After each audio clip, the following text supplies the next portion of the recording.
Soalan seterusnya.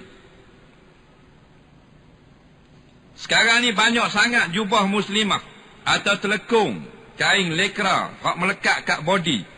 Bila tanya ustazah ada kata boleh. Dan kalau nekatkan haram, saya sudah keliru ni. Baik, kain lekra ni kain yang kalau angin tiup, dia akan lekat pada body kita. Dia akan menampakkan spoiler ke, apa belaka, nampak belaka. Tak? Jawabnya, tak kira kain lekra, kain apa pun, jikalau maknanya menampakkan bentuk tubuh yang tidak dimaaf pada syarak, hukumnya tidak dikira menutup aurat. Walaupun nama jubah, walaupun tulis belakang made in Makkah, tak boleh. Haram tetap haram. Tutup aurat, orang puang, di luar semayang, dua. Pertama, tutup dari nampak warna kulit. Yang kedua, tutup daripada nampak bentuk badan. Bentuk badan dua saja yang dimaaf. Yang pertama, kepala, kedua bahu. Kepala ni bulat, maka dia pun pakai kain tudung, nampak bentuk bulat. Maaf pada syarak. Tak wajib letak puyuk dalam bagi nampak pak segi. Kemudian bahu pula, lagu mana hebat pun orang puang, pakai nikah apa, dia akan nampak juga bentuk bahu ni. Ni adalah aurat, tapi nampak bentuk ini dimaaf pada syarak. Kerana ini illa ma zahara minha, benda yang terpaksa nampak, payah kita nak buat. Tak wajib pasang buluh atau area estrobos ini, tambahin nampak bahu. Nah, cuma bahagian depan ni hang dua tik, maka kalau hang cek, dia pakai baju labuh sikit tak apa dah. Tapi kalau hang besar, nampak tak? Jangan nampak betul. Kena baju tu besar lagi dan kena tudung sampai bawah dada. Tudung dah. Faham tak? Jubah pun longgar. Tudung pun labuh. Tiba-tiba mari angin. Kuat bertiup. Nampak tak? Sehingga terbang. Kanopi. Kuatnya, angin tiup. Kain apa pun kalau tiup kuat sangat. Nampak tak betul tubuh? Nampak. Di situ dimaaf pada syarak. Faham tak? Kerana ribut, kerana angin. Yang tak boleh, dalam keadaan biasa, nampak dah bentuk dada, bentuk punggung. Hak ni banyak berlaku dalam busana muslimah sekarang.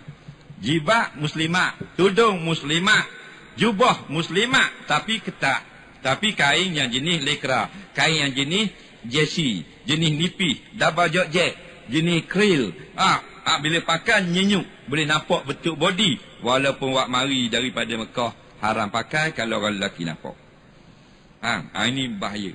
Banyak dah kita tengok, muslimi comel, pakai serban apa semua. Janggut comel dah. Siap lama celok comel dah. Siap sakut sekali sugi di telinga. Kelek kitab pula tu. Ni ada selepang atas kepala bau. Tapi bini pakai jubah, ketat. Boleh nampak pinggang dia, 27. Turun 43. Atas 42. Faham tak? Jadi masalah. Hukumnya tetap haram. Tapi kalau pakai seluar jin, kain jin, made in California, tak nampak betul tubuh, tak haram. Tu kena jaga baik. Jangan atas nama. Nama jubah, tetap haram lagi. Betul tak? Seluar pendek pakai tak haram, jubah pakai haram. Tu kena molek. Sebab nama tak penting, sifat yang menutup. Hak tu penting. Orang lelaki pakai seluar pendek tak haram. Orang lelaki pakai jubah haram. Warna gitu. Ini hukum mereka. Orang lelaki pakai seluar pendek. Dia cek tubuh, dia beli luar pendek saiz XL. Jadi bila beli XL, lebih pada lutut luar pendek. Betul tak? Haram tak? Tak haram, tutup aurat. Nampak lagi? Nama luar pendek, tapi melepasi lutut. Tak haram. Hak tu buat jubah. Comel jubah. Tapi plastik putih. Jubah daripada plastik ni, macam gelas kan? Nampak ada dalam, yang geribek. Faham tak? Haram juga. Itu nak khabar nama tak penting. Sifat itu. Pertama menutup warna kulit. Jangan mensifatkan aurat tubuh badan kita.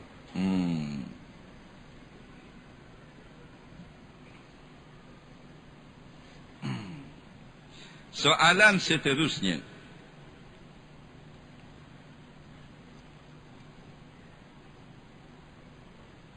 Ustaz pernah sebut ada pendapat ulama kata kena berkomor dengan sekali air tanah jika termakan masakan yang ada babi. Adakah pendapat itu sah atau tidak? Baik. Dia kata saya kata siapa yang makan babi kena komor air tanah.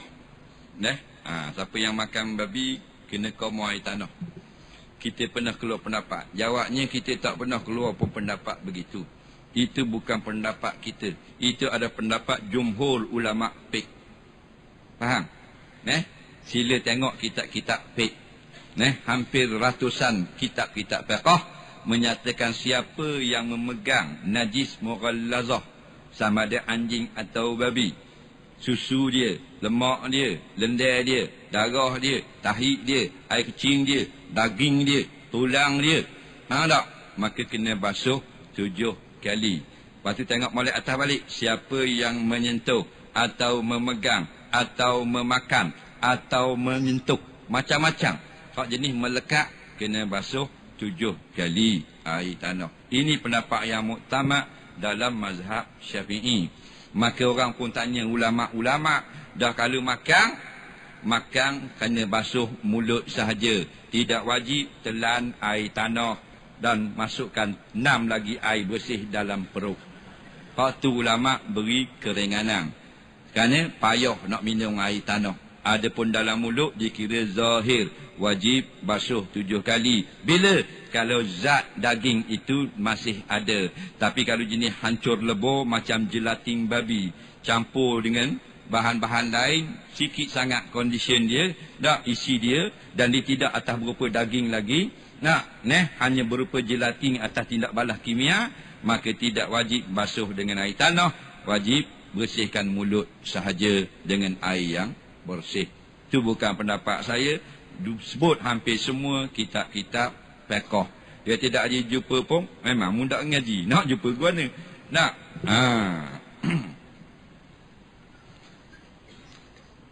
Soalan seterusnya. Apakah hukum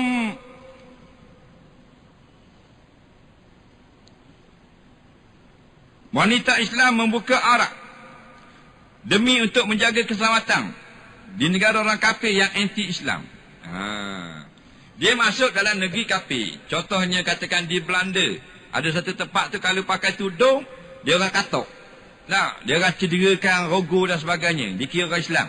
Maka boleh dia membuka tudung kerana menyelamatkan keselamatan diri. Jadi bukan selama-lama ke sekejap? Sekejap sahaja untuk lepas daripada sekatan musuh tadi. Nampak?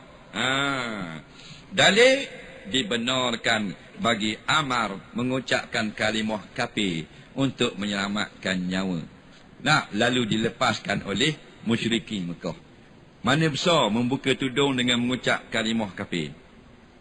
Besarlah mengucap kalimah kafir. Orang kita tanya Nabi, ini Amar sudah mengucap kalimah kufur. Kata Nabi, ya tak? Ya. Sebab apa? Sebab orang nak tikam dengan lembing.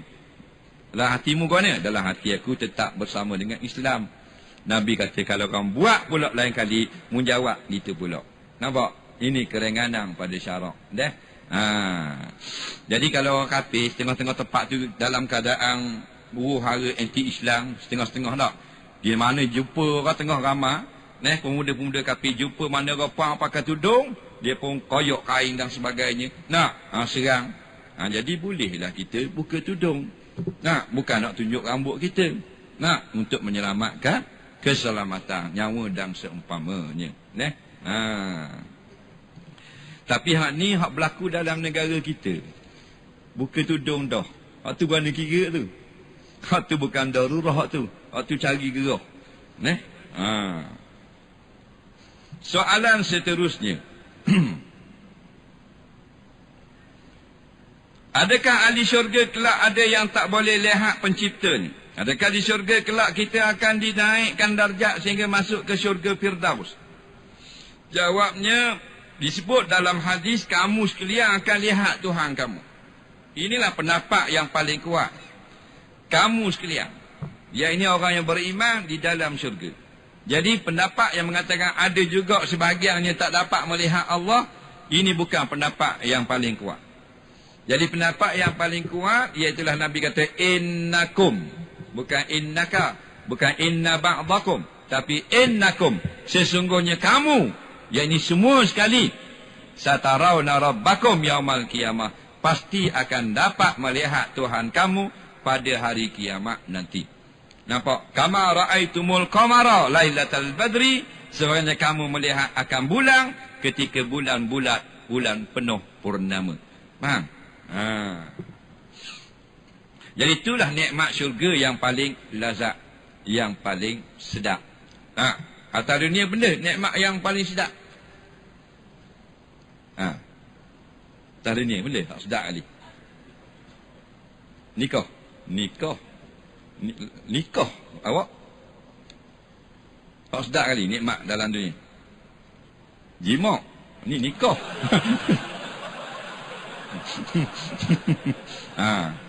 Dekat dari hak manusia ni nikah hak tu jimak.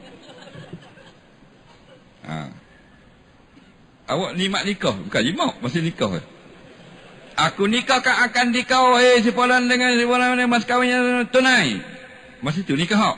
Awak banyak saya terima lah nikahnya. Masa tu setingnya. Nah, tu nikmat sekali. Sekarang dah tu malah karang. Jadi sama mazhab.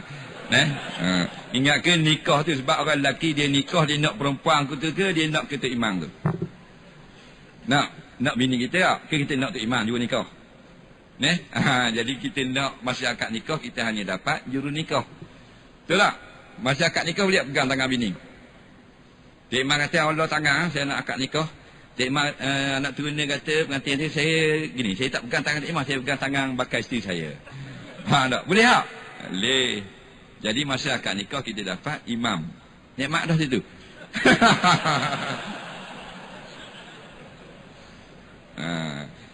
Tak apalah, tak salah pun. Itu dia antara nikmat-nikmat dunia. Tak salah pun. Cuma yang paling tepat, nikmat yang paling nikmat, iaitulah mati syahid. Sebab Nabi kata orang yang mati syahid, dia terasa tersangat lazat masa cabut roh. Sehingga dia minta pada Allah, dia alam barzah, minta hidup balik dan rasa lagi sekali mati syahid berulang-ulang kali. Kerana masa keluar, kena tembak, kena bom tu, sangat-sangat sedap. Nak?